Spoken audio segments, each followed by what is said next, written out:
Well, it is Sunday. I choose a different part to come to you today to just to be a bit more relaxed and bring to you what I have to share today. In the meantime, go ahead and give the thumbs up on this live. Thank you for your greetings. Just like and share. And if you have not yet subscribed to the channel, please do subscribe so that in the future you will be able to get the notifications as to when I'm on live. And yes, of course, you know that I'm a sucker for the hearts. I do have a weakness for hearts. I'm a lover, a Mr. Lover Lover. Yeah, I'm the Mr. Lover Lover. Welcome to Uncensored Guyana. I am Dr. Prasad. I'm still not out of the wind yet, taking it light and following the doctor's orders. Unfortunately,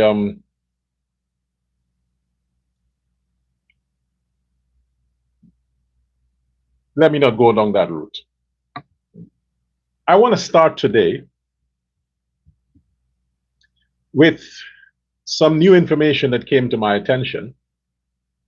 And if this is the case, I would certainly like if our good government and definitely our caring president can instruct the necessary department, and which would be the Ministry of Public Works and Infrastructure. It seemed credible that there is a construction defect or a construction fault or a miscalculation in the rising of the Barajagdia River Bridge. There seemed to be a credible amount of information and from reliable sources that it's an engineer's flaw that must be corrected. Must be corrected. Upon research, there are many countries around the world.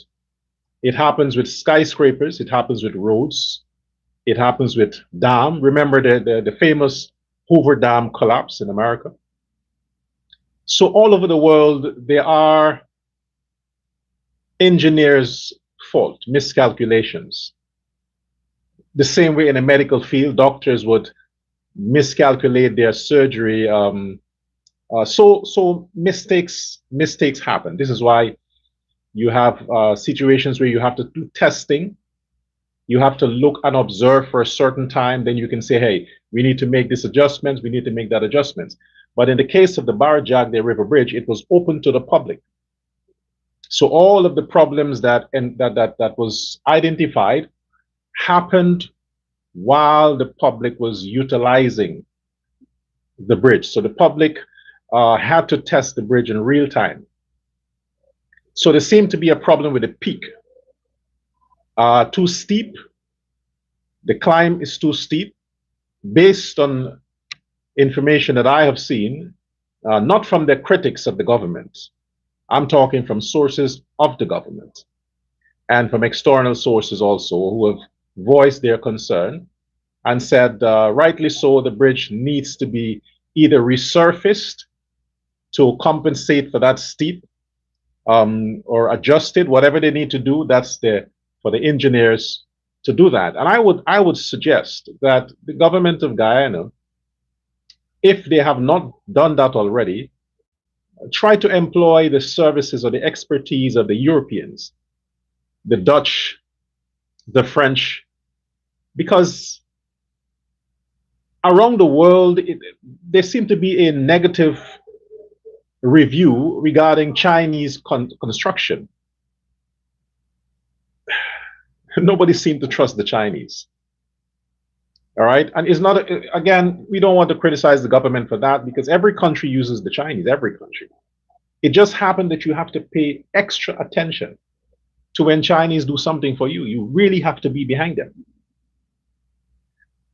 Now, in light of that, it is unfortunate as to the many accidents that would have occurred on the Barajagde River Bridge, and some may have been attributed to the vehicle's inability to accelerate the climb. Let me parallel that to human beings. If you are not fit, you can run as fast as you can on flat surface. But the more you have to make that mount, then is when you test your heart's capacity. Some people reach to a certain level and they stop. They're like, hey, I can't go further. My feet won't allow me. Let's say something like that with a bridge. So the recent accident that resulted, unfortunately, with the death of an individual, whom I have seen some footage that while the other people who may have also been victims of that mishap with the lorry, the person who, the fatality, it is alleged that that individual, while the truck was reversing, while the truck was coming down the bridge, he was busy with his phone filming. Instead of getting out of harm's way, dropping the phone, you can always replace a phone, getting out of his vehicle and running, jumping, whatever he can do, he misanticipated. And before you know it, the truck came on him. But information received that he was busy with his phone, filming the truck coming down. And it happened in many cases when people, they see disaster coming and they're filming. They want to get some likes and views. Instead of dropping their phones or instead of running away from disaster, they run to disaster just to get content. Now that needs to be investigated, but from some eyewitness and onlookers, they have said that that was the case. The second thing that I've learned on that situation is that the individual to whom was also charged, that vehicle was sold early 2025, July to be exact, 2025. The person who allegedly is the owner of the lorry, he had sold that lorry. But because of the arrangement of the sales, he could not have transferred the registration to the new owner because the payment was not done in full. Now, I have had situations where I've sold vehicles before, and I had agreement of sale that, hey, when you finish the payment, then I give you all the document. If you buy from Yokohama, BM Soats, and these people, you would not get the registration in your name until you finish the final payment. That is normal. So if that is accurate, that the person who was held also responsible for that accident, the owner of the vehicle, he should be released. I mean, he is on bail, but there should be no charges coming his way. He sold the vehicle. So if the investigation results that this man has not partook in any way, he sold this vehicle since last year, July.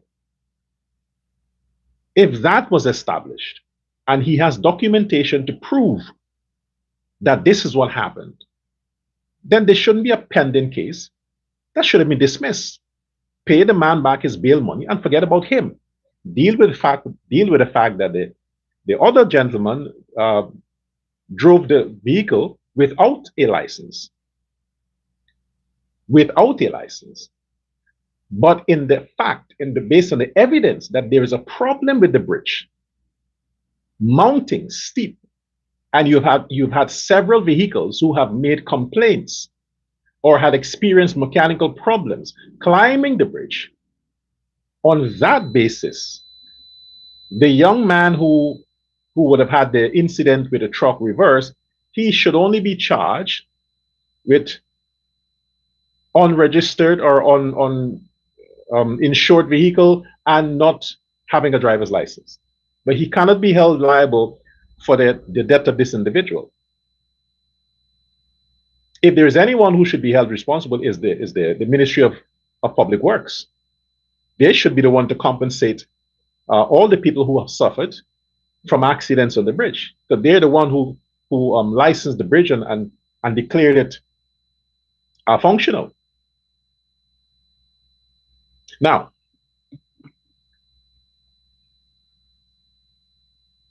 Madam Guilty Share, Madam Guilty Share, you have made me a devotee and a student to you. Guilty Sharer, I've always been an admirer of you since back in the day. Always. I thought you were eloquent, you articulate well. As a matter of fact, I had one of the thoughts I had in my mind back in the day is that maybe you are a CIA spy that is inserted into the People's Progressive Party to control what they think is a communist agenda, because they used to accuse our Lord President Chetty Jagan as being a communist. So I thought that that was your role back in the day. But then I realized that no, Gail is perfect on the letter when it comes to dedication to Chetty Jagan and when it comes to being a stalwart for the People's Progressive Party. Gail Teixeira, Madam Gail Teixeira, I think it is beneath you to be Minister of Parliamentary Affairs. Seriously. I think you should be Vice President or Prime Minister. Madam Teixeira, you should be either Vice President or Prime Minister. Minister of Parliamentary Affairs is beneath you. That is for people like Kwame McCoy, Charles Ramson, and these other people, you know. But Gail Teixeira should not be recycled year in year, or elections come, elections go, to these, you know, like you patronizing her loyalty to the party. I think Gail Teixeira is too much of a legend. She is the smartest person when it comes to politics in the parliament, the smartest. She's historically on record. She continues to deliver masterclass after masterclass on every sitting. When she opens her mouth to speak, the world is silent. The world pays attention. You can hear a pin drop when Madame Gail Teixeira is speaking. Anywhere she goes, hats off, heads are bowed, lips are corrected. She is truly, truly a great politician. So the next time we have an elections come around, don't put her in that mediocre ministry as Ministry of Parliamentary Affairs. What is she, babysitting a bunch of lunatics in the parliament? That is beneath the woman. Give her something that that represents her caliber. Her caliber. Thank you, Madame Teixeira, for always honoring Dr. Jagan. You are the only one who does. Always honoring Dr. Jagan. You are the one keeping the legacy of Jagan alive in the minds of Guyanese. Every generation can attest to the fact that they continue to embrace the sweet savor of Chetty Jagan because of you, Gail Teixeira. You are the true hero of the PPP.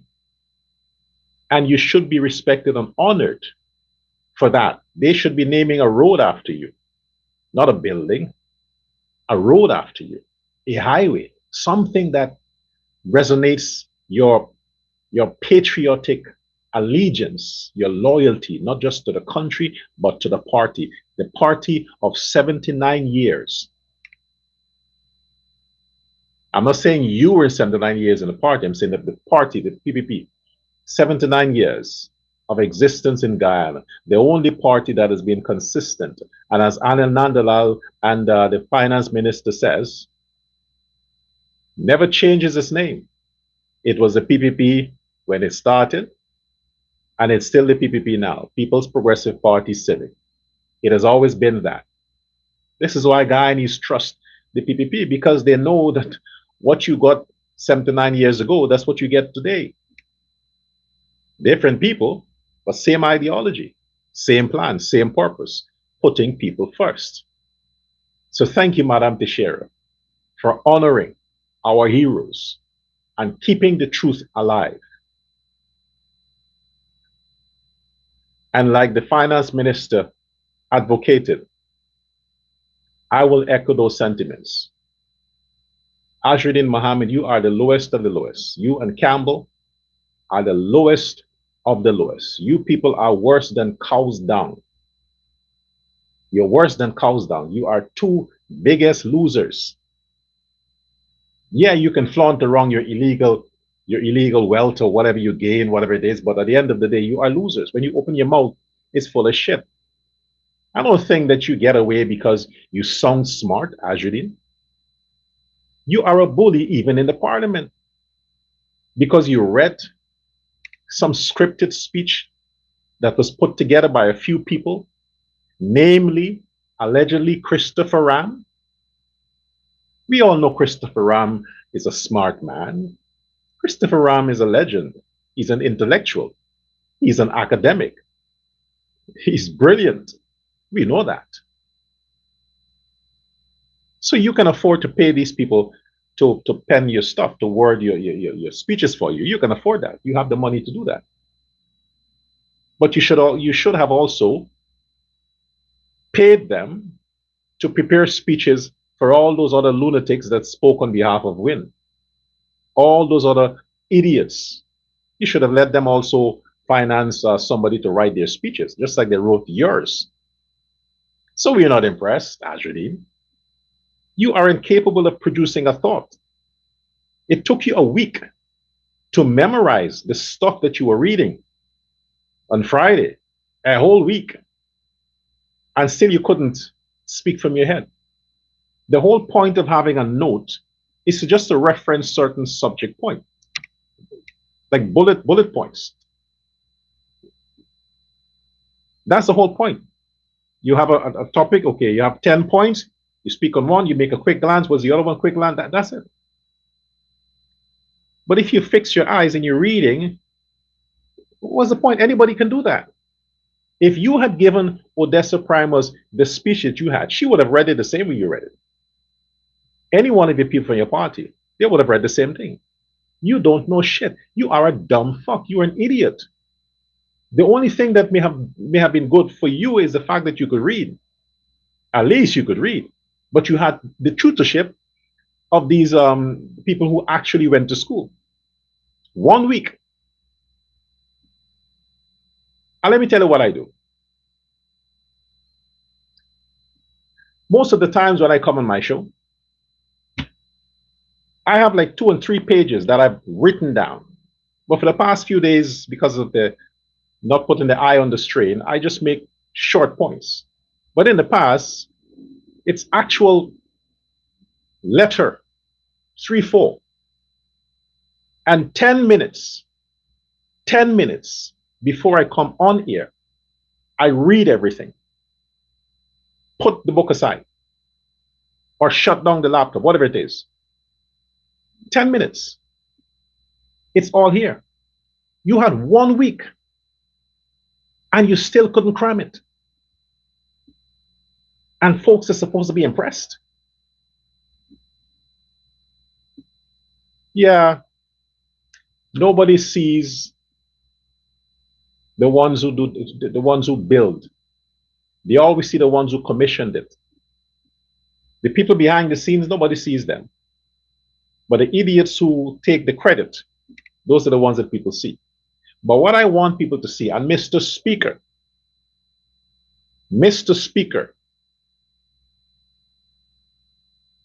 may I ask you, sir, to ask Mr.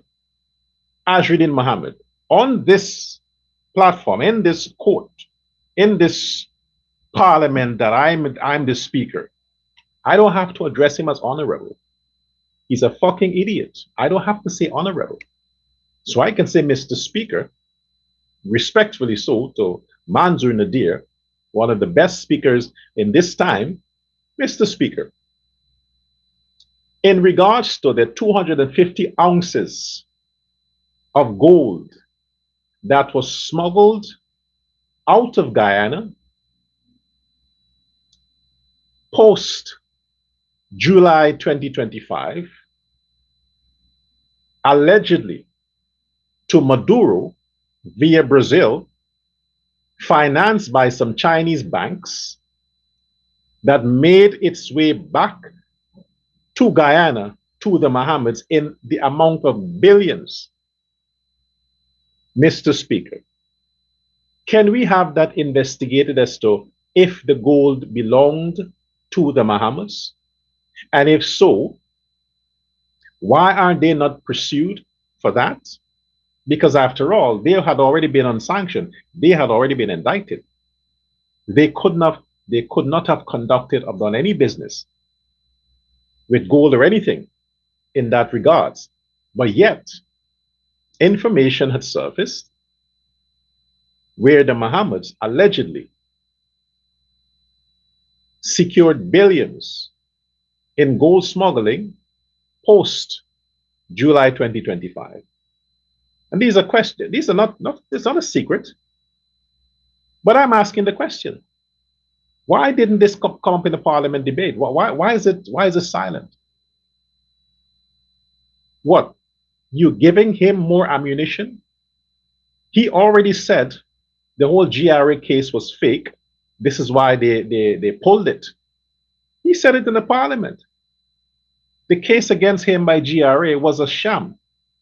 And because it was a sham, they dismissed it. So in fact, he doesn't owe the country 191 billion. Now, who's looking like a fool now? Attorney General, you are looking like a fool. The Ministry of Finance is looking like a fool. The president is looking like a fool. Everybody's looking like a fool because everybody embraced this truth that the Mohammeds robbed the country via smuggling illegal businesses in a total of 191 billion in tax evasion. And because they are not pursued, because the explanation is GRA has to pull the case to facilitate the extradition. So far, to date, there is no extradition. Plus, the Mohammeds are in the parliament threatening that he is going to kick out the People's Progressive Party come 2031. That's how you have emboldened the man. That's the kind of confidence you have delivered the man, that he can now say to all your faces, to the rest of the world, that he is confident. One, he ain't going anywhere. Two, nobody's going to lock him up. Three, he will not be arrested. And four, he'll be the next president. I'm not the only one who heard that. Everybody heard it. Everybody heard it. So you tell me, we may understand why the GRA case was pulled. We may understand that. But all these other incidents, all these other accusations, all these other known facts about this 250,000 ounces, you heard what he said, right? That Colin Crowe, the Minister of Natural Resources, didn't know how much an ounce of gold was. Yeah, because Azzrudin is the chief gold miner. Yeah, the chief gold miner, the chief gold smuggler. So he knows about ounces. Now let him explain to the people, the law enforcement, KANU, if they're going to pursue it, the 250,000 ounces of gold that is translated into billions.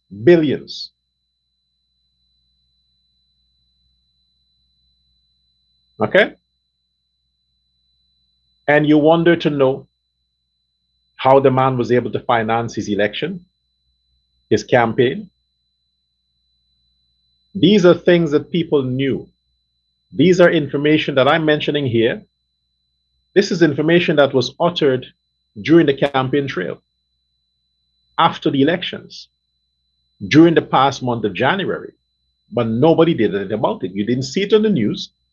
You didn't hear about it in terms of the law enforcement pursuing the Mohammeds regarding this alleged smuggling of 250,000 ounces of gold. You heard nothing.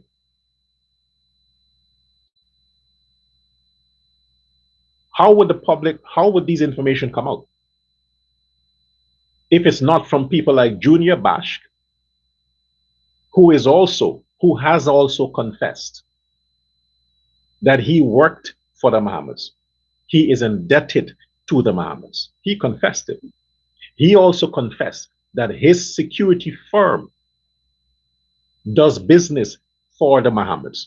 So let Junior Bash say, let him help the law enforcement to explain why is it alleged that his security, somebody by the name of Bacchus, is the one who he's the runner. He's supposed to be the runner that gets the gold out of Guyana through Venezuela, then to Brazil, then it goes through some Chinese bank or whatever it is, and then it's financed through Maduro before he was arrested, then come back to the Mohammeds. How is it that the law enforcement in Guyana isn't pursuing these things? You have the Bacchus guy who came out, and President Irfan Ali. That's the man who defamed, who insulted, who degraded our Guyanese mother, the mother of the president, Junior Bash. That's the man who did. But yet, they're allowed to continue their illegal business, allegedly.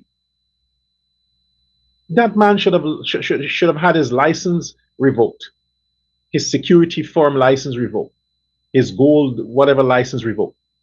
Junior Bash should have been the one to have all of his, same way he was sanctioned. The Mohammeds were sanctioned by America. Guyana should have sanctioned Junior Bash and put a hold on all whatever assets he have pending investigation. But yet they are allowed to continue serving the Mohammeds. You think the Mohammeds aren't earning money? They continue to earn money. They continue to run their business. He said in the court that all his land was taken away. That's a lie. I mean, in the parliament, that the government shut all his businesses down, that's a lie. But yet, a lot of people aren't concerned about the actual truth. They're concerned about him coming on social media and talking about the PPP send some drone over his swimming pool to spy on his two daughters while they're bathing. That's what he's implying. He's implying that it's the PPP. No, it's the president who has an obsession to spy on little girls, send a drone over his swimming pool to spy on the daughters of Muhammad.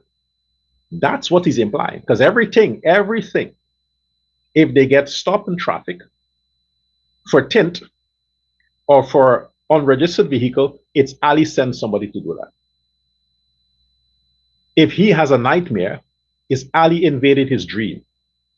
If he has constipation, he can't use the toilet properly, is Ali put something in his food. Everything is President Ali. So since that's the case, then the president should say, fine, you're blaming me for everything. I'll just pick up the phone and call Kanu and say, hey, on these issues, on these allegations about this 250,000 ounces of gold smuggled out of Guyana to finance the Mohammed's political campaign, I want you to get to the bottom of it. Get to the bottom of it. Because these information would have come from sources that are involved. Is either Maduro himself confessed or leaked the information, or Junior Bash leaked the information, or Bacchus leaked the information, or the Chinese bank leaked the information, or whoever may not have gotten their right amount in their cut leaked the information to say, hey, This man is still doing business. This man smuggled this among the gold. This man, look, this is the picture. This is the gold. And the evidence is there. This guy Caesar, this police or ex-police or whatever it is, these are people that have information on the Mohammeds. Why isn't it that the president, the legal department, the Ministry of Home Affairs cannot exercise the authority that they have to shut this guy up?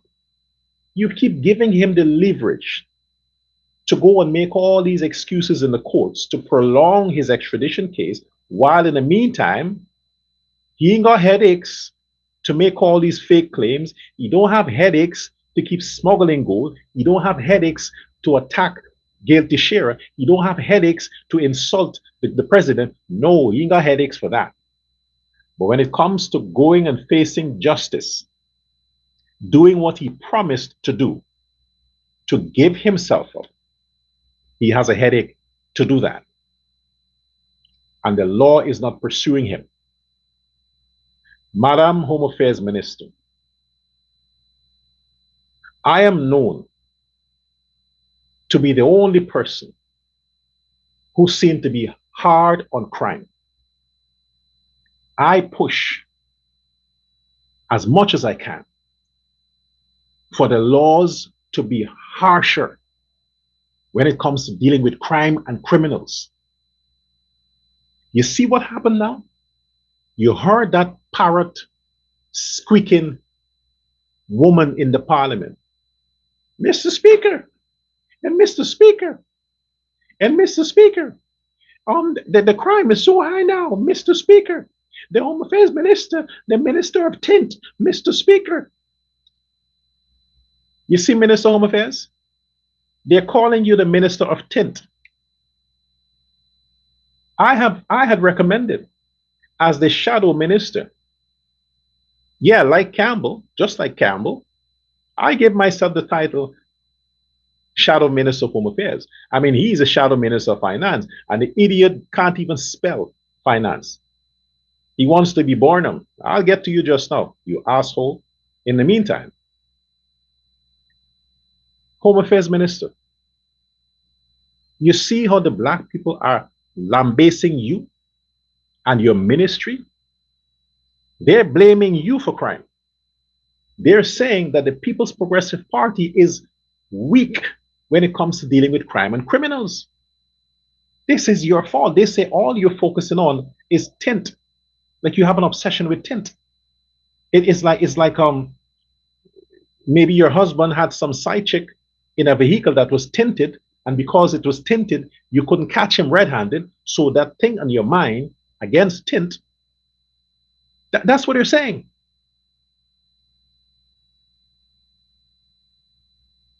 Now you have the excuse to say, fine, we were flexible in dealing with implementing the laws harshly on criminals.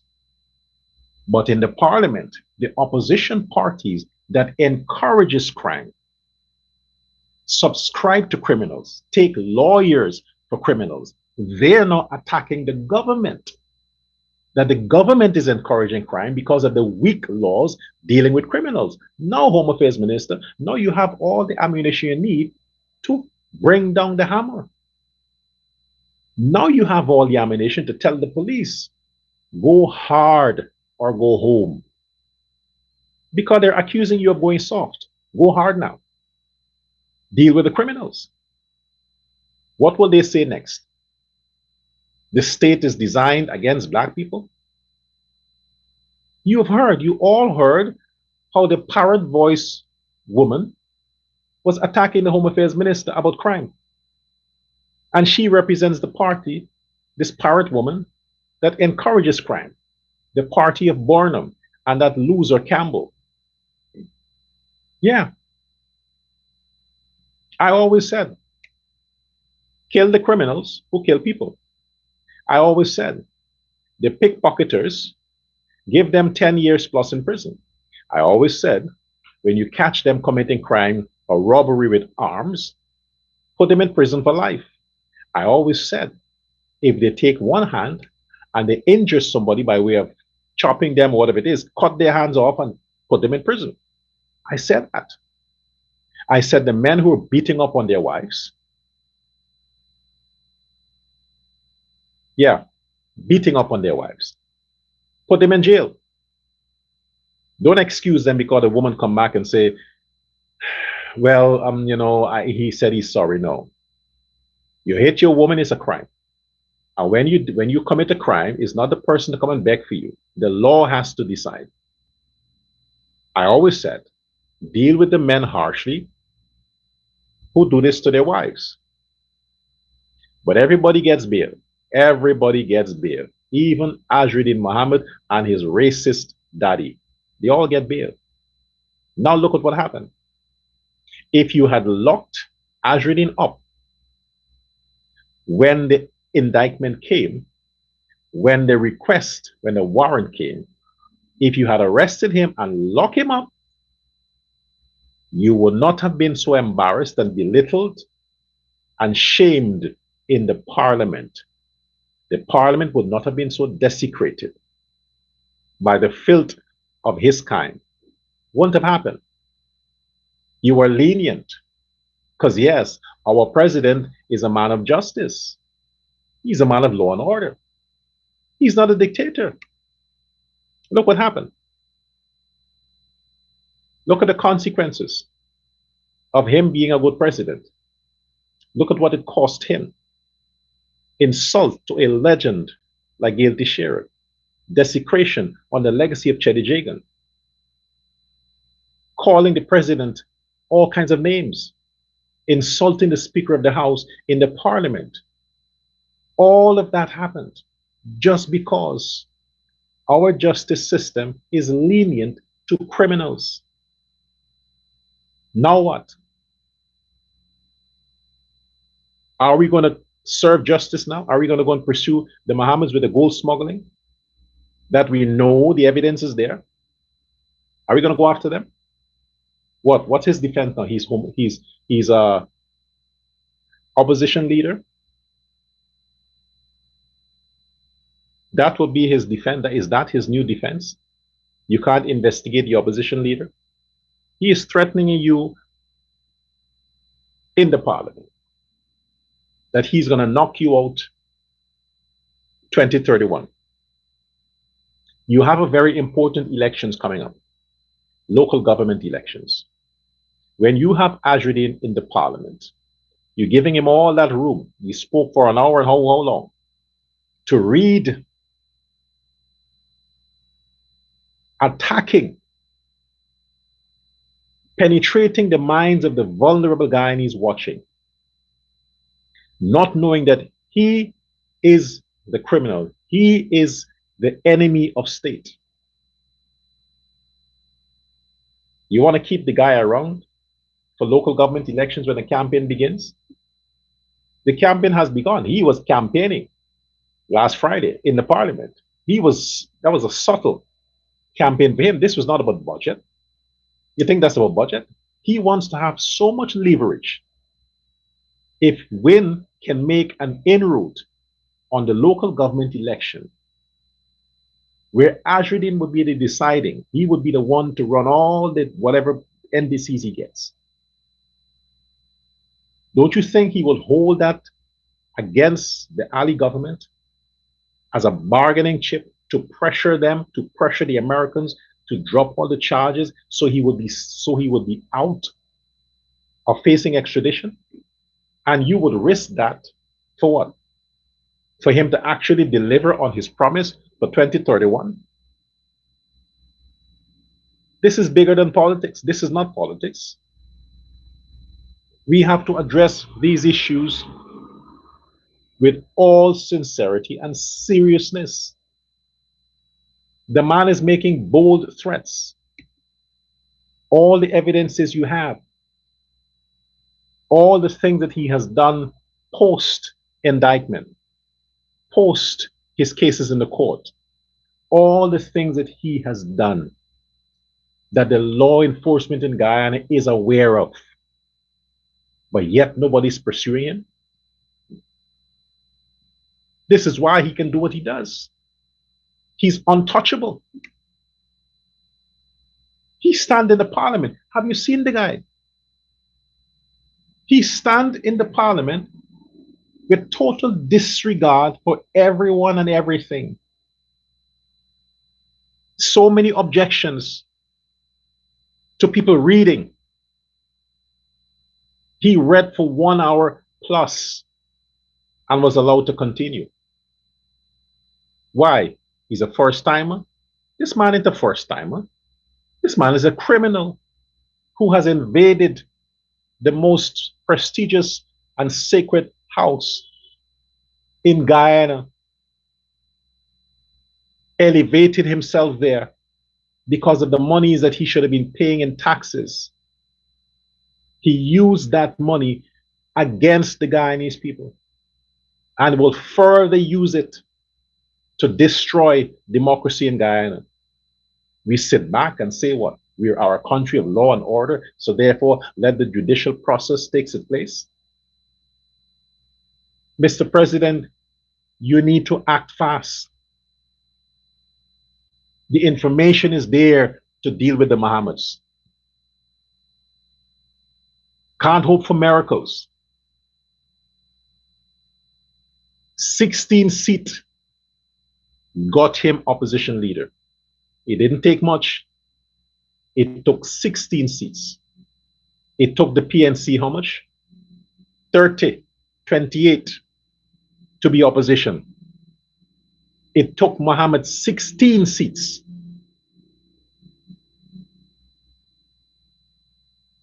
Are you taking that for granted? We have to learn from this. We have the majority in the parliament now. Change the laws, Anandalal. Change the laws that are important so that these things can be stopped before they get maturity. To reverse the damage. This man seemed to have information on everybody. So this is why nobody wants to pursue him. Because he has information on everybody. He corrupted everybody, according to him. He's the devil in chief. So nobody can point a finger at him because he knows everybody's secret. We don't care about what he knows. We care about protecting the democracy of Guyana, protecting the country and the civil societies. We care about that. We care about what will happen. This budget requires financing from foreign loans, foreign donors. It requires loans. If the government does not deal with this poison, this threat of the Mohammeds, think about how the foreign banks, the IMF and other countries will want to further now invest in the budget of 2026. We can't say the government has secured the financing yet. We don't know. The government has to borrow money for that budget. They can't borrow money before the budget. They have to have a budget and present that to the lenders. Imagine if the lenders say, no, sorry, we can't get involved with you financially because you have this opposition leader that has so many states, he's sanctioned, he's against the Americans, and we don't want issues with Trump. What happens if that happens? How is that budget going to be financed? You think Guyana has the businesses and businessmen with the capacity to finance a budget like that? Even if you have local lenders, how much do you think they can lend? Why we allow the Mohammeds to escape? Why? Listen to what the man said. He pointed a finger at the banks. He has involved the banks in Guyana in his corrupt practices. He said all the banks in Guyana usually relied on him for foreign currency. Him. He has just included the banking system in his corrupt practices in the parliament. You don't think the foreigners are listening? You don't think the international banking system, they're listening? They're going to investigate the banks in Guyana. Say, hey, what is this claim this man is making?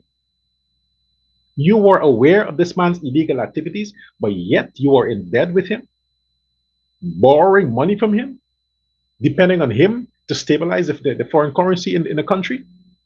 He make these claims. The guy is such an idiot. He's so stupid. Implicated the banks, the entire financial system in Guyana. He has implicated in the parliament. This is on his social media page. He did it in the parliament.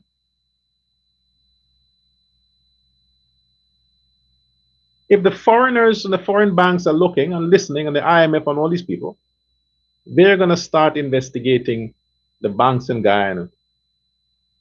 They're going to put on hold on a lot of transactions with the banks. How do you think that would affect the country? Negatively. It will affect the country negatively. It will affect the people. Because the government has to find a way to finance the budget. And how are they going to do that? So you better clean this up. Clean this up. Deal with the Mohammeds before it's too late. They might well deliver on their bluff to prolong this case for the next 5 years. This Trinidadian prosecutor that they brought. I mean, Jack Warner is a relative of mine. But Jack Warner's case is nothing close to the Mohammeds. Jack had issues because of the presidency of the FIFA World Cup. They wanted to punish Jack because he was running. And the chances are he could have been elected as a president of FIFA. So they use politics, they use all these kind of things to scare him away from contesting for the seat of the presidency of the FIFA. This same thing with the Mohammeds. Jack was not involved in any drugs and gold smuggling and crime. No, it's politics. That was politics with FIFA. With gold, with game fixing. And you know the case. You know the case. Because I followed it. His family. I followed it. I defended him. I spoke on his behalf on my social media platform. So hiring a prosecutor that defended Jack Warner doesn't mean that you'll have the same fate. And you can't put your feet in Jack Warner's shoes, Mohammed. You can't even dare think you can be equal to that man. That man is a legend. Jack, oh come on now. And besides, Jack is a supporter of Kamala. Jack is in the Kamala's government. He's a politician. I forgot what ministry, but it's not ministry, but he's one of the government ministers, I think, for Trinidad in the Kamala Bisisia Prasad's government. Yeah, he's family. He's my family, relative, yeah. So again, to Madam Gail Teixeira, you are July, I'm July. You are the 14th of July, I'm the 8th of July. So you see, when I say I'm a Jaganite, when I do things with a passion, my loyalty, my grace, my love for the PPP and for Chedi Jagan, now you understand, I'm not bluffing. This ain't a joke for me. Because when Cancerian people love, we love with a passion. We defend our love. We fight for it. We are consistent and loyal. Gail Teixeira is a Cancerian, July born, horoscope Cancer. I am Cancerian, July born, horoscope Cancer. This is why Gail Teixeira is who she is. Because we're Cancer. That's how we are. We don't fuck around. You're lucky she start cussing in the parliament. You're lucky. She has great self-control. But if it was Gail back in the day, But you know, she's matured, more decorum. She understands. But don't think she can't fuck you up, Azzrudin. Don't think she can't do that. She's a cancer. We are capable of a lot of stuff. Some of us have self-control like Gail. But the point is, when it comes to intelligence, intellectuals, sophistication, royalty, that's Gail Teixeira. And you don't dare disrespect that queen. Tell her you buy her cigarettes. Anyway, you'll have enough time to buy your buddies in the federal prison cigarettes. You'll have enough time to do that. In the meantime, President Irfan Ali, please fix the bridge. Please fix the bridge. And please fix the Mohammeds' mouth so that they can have the privileges of being gagged in the federal prison. We're still in February. We're still waiting for justice for the Guyanese taxpayers. We need to collect that 191 billion plus on the 250,000 ounces of gold in July coming up to year's end. We need our taxes on that too. Until next time, this is Dr. Prasad saying, thanks for your attention. Remember to subscribe. I want to hear from you. I want to see your comments. Share this live. And stand with your government and stand with your president. Goodbye now.